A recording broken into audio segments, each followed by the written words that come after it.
Hey YouTube, it's Adam from I'm a Music Mogul. Today's video I'm going to show you how to get and make those big raving synths like Martin Garrix Hardwell, those kind of big ass synths in the drops. So let's get straight to the tutorial. Here is what we're going to end up making.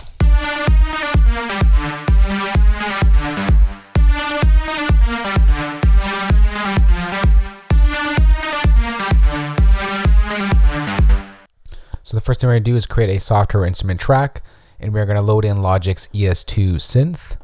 So here it is right here. Pull this up here, and we're also going to bring this MIDI down. We're going to copy it down.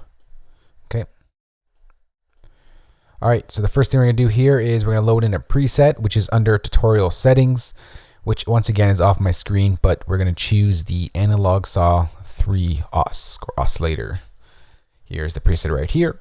For the first oscillator, we're going to leave it on this saw guy right here, but we're going to drop over here down an octave. And we're going to detune it slightly as well. For our second oscillator, we're going to leave the saw, and we're just going to detune this as well. But we're going to pull that up to about 12 here. And our third oscillator, we're going to bring this down to noise, because, well, we need noise in our synths, as every good EDM producer knows, and we're going to leave that as is. I'm just going to let it play and balance between the three oscillators. Now the noise, we don't want it too much in, we just want it a little bit.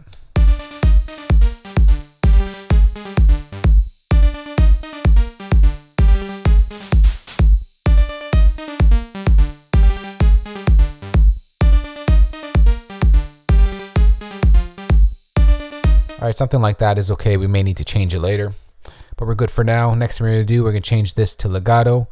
And we're going to turn on unison.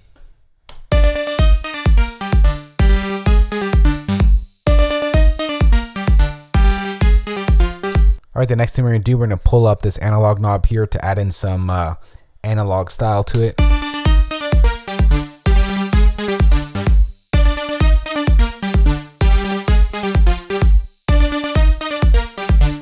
Alright, sounds good so far. Next thing we're going to do, we're going to go into this section over here, and we're going to pull up the drive quite a bit. The resonance up as well, and the cutoff a little bit lower here. But we're going to change this guy over to peak.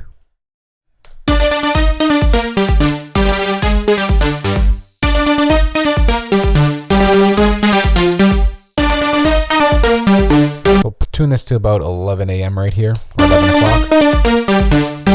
Now we're just going to move over to this side, and we're going to change it to 12 dBs, turn on the fat, and we're going to pull up the resonance to about 9 o'clock. And our FM, we're going to pull up to taste. Now we're just going to balance between the two.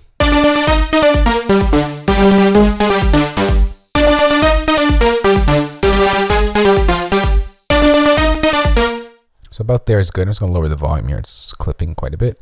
And I'm going to mute this kick and ride as we don't need it in our mix. Alright, so far so good. Let's go ahead and bring in an EQ.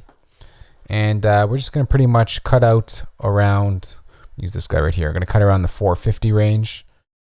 Drop it down around 400, let's say. Narrow the Q. We're going to boost up around the, we'll say the 1500K range, because this is going to be our lead synth. I'll pull that up just like that, a couple dBs, and we're going to just narrow the Q a little bit. We'll pull this back a little bit. And then we're just going to cut out in and around about 500K to get some of that annoying sound out. And we're just going to narrow that Q as well. And we're going to cut out some of the lows as well.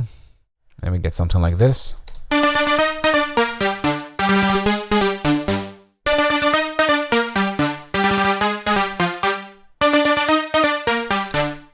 Alright, the next thing that we're going to do is we're going to add in some overdrive, as I like to add overdrive to a lot of my synths.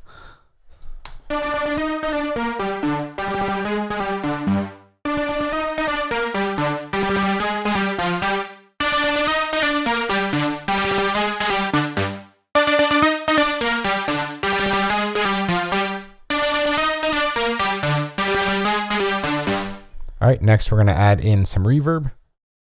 Let's go to a platinum verb here, if I can find it.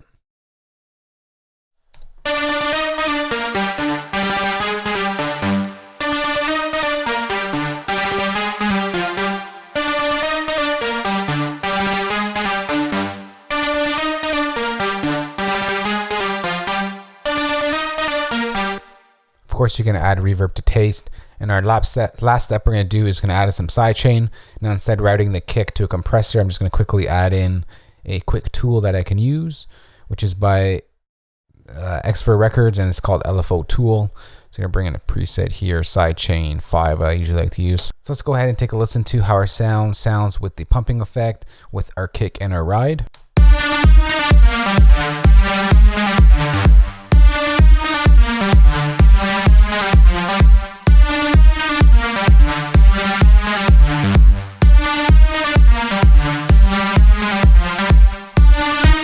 So that's how you create those big, gigantic drop synths that Martin Garrix uses Hardwell using Logic's ES2 synthesizer.